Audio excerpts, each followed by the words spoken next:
Bismillahirrahmanirrahim. Bonjour à tout le monde.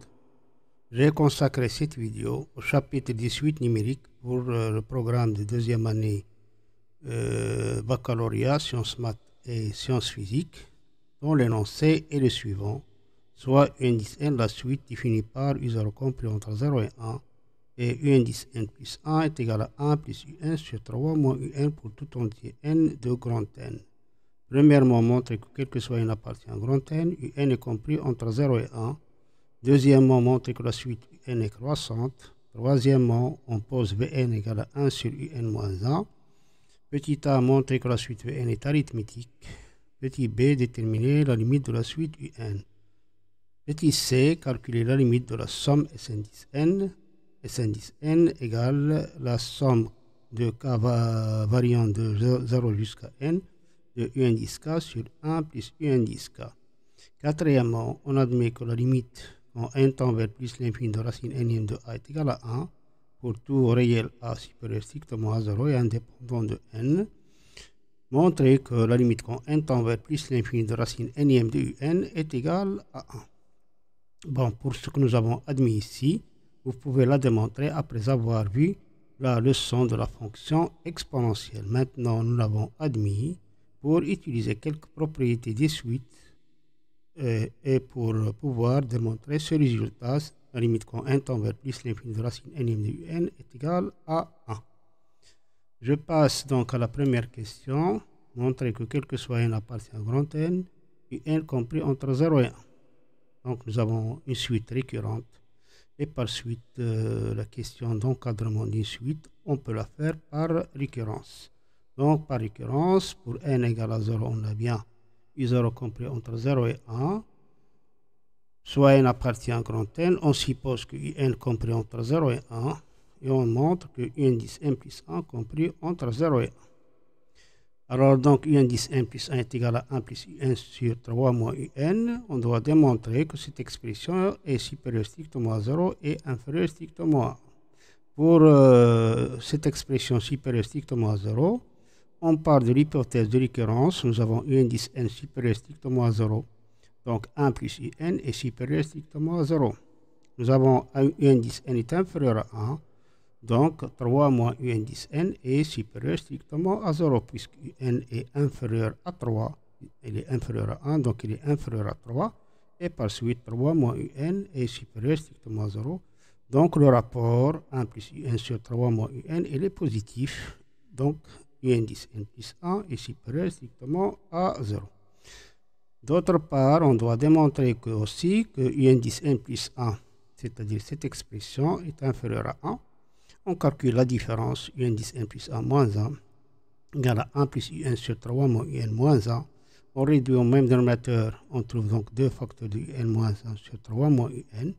Nous avons déjà vu que un moins 1 il est négatif puisque n est inférieur à 1.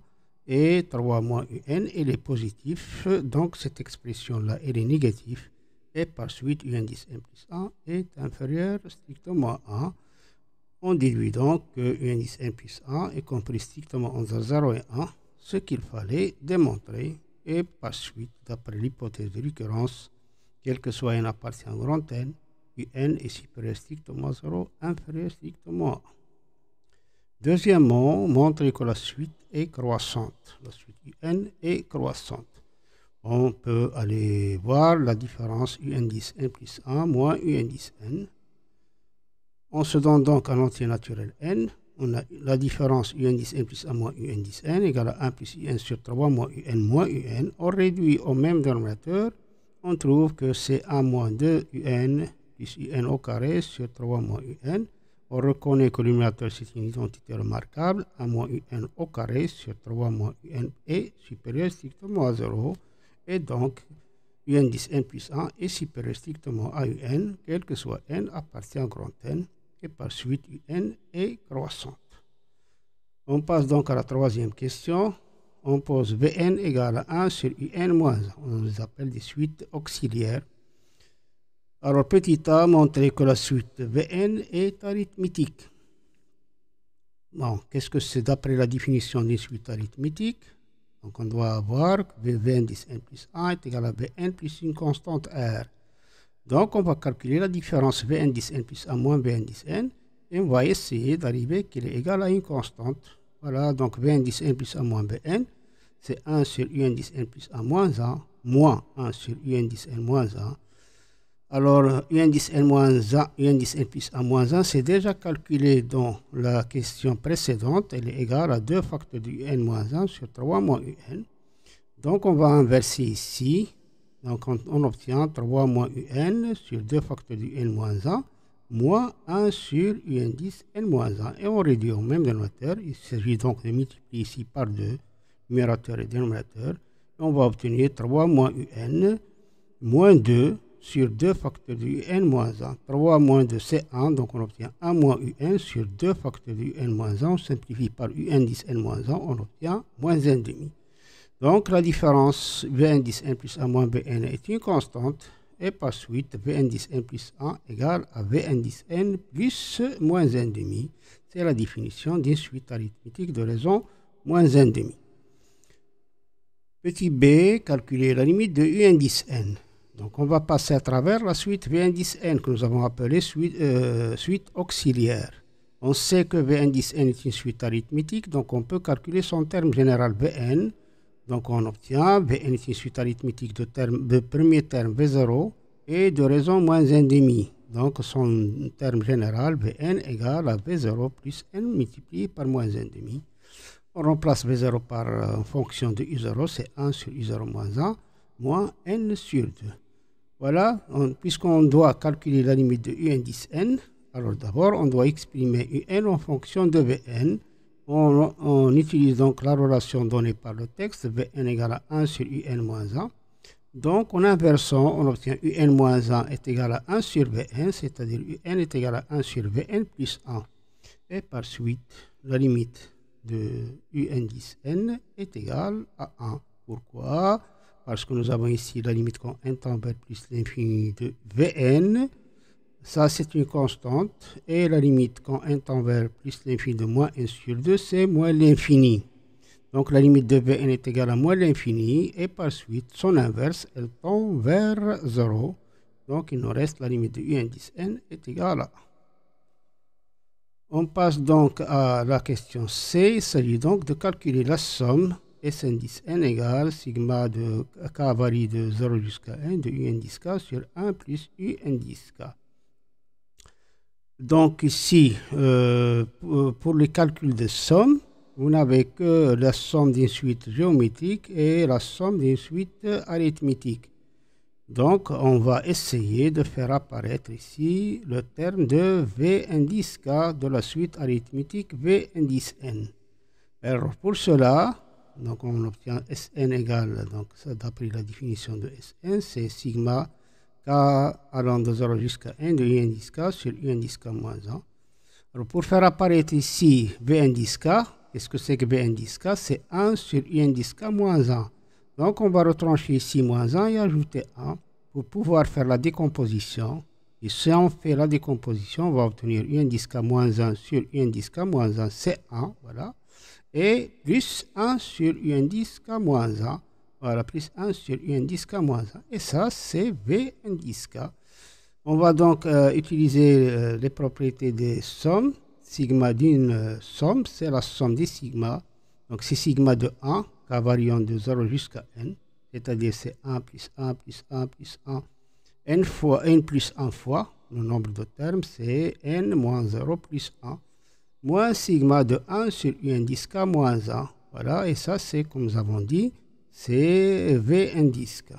Égale donc, alors sigma de 1, K variant de 0 jusqu'à n, c'est-à-dire 1 plus 1 plus 1 plus 1, combien de fois? N moins 0 plus 1, c'est-à-dire n plus 1 fois. Ça donne donc n plus 1.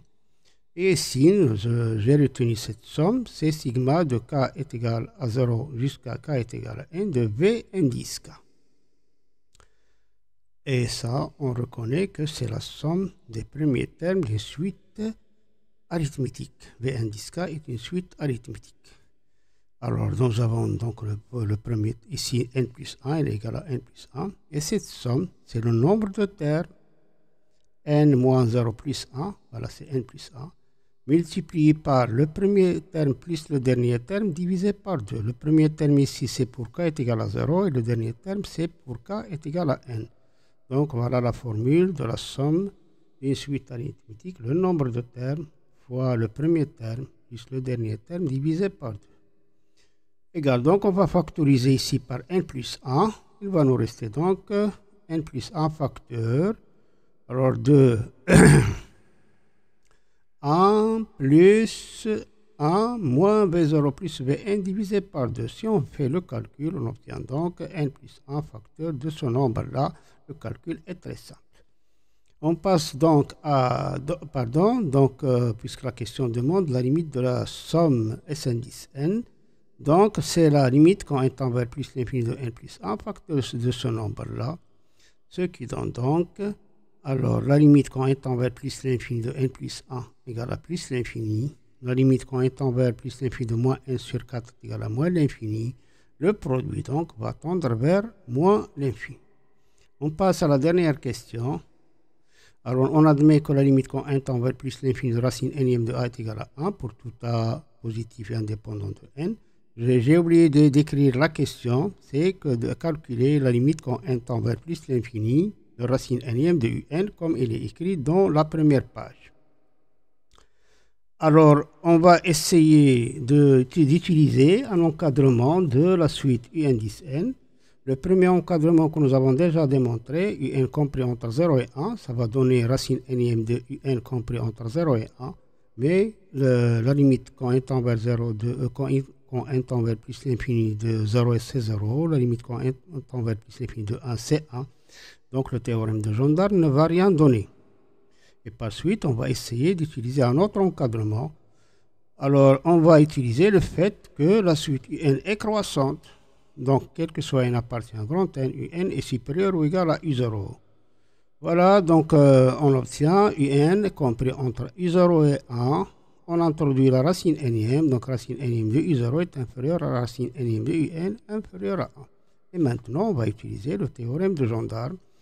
Alors, la limite quand n tend vers plus l'infini de racine nème de u0, elle est égale à 1 d'après ce que nous avons admis, puisque u0 est positif et indépendant de n. Alors, la limite quand n tend vers plus l'infini de racine nème de u0 est égale à 1.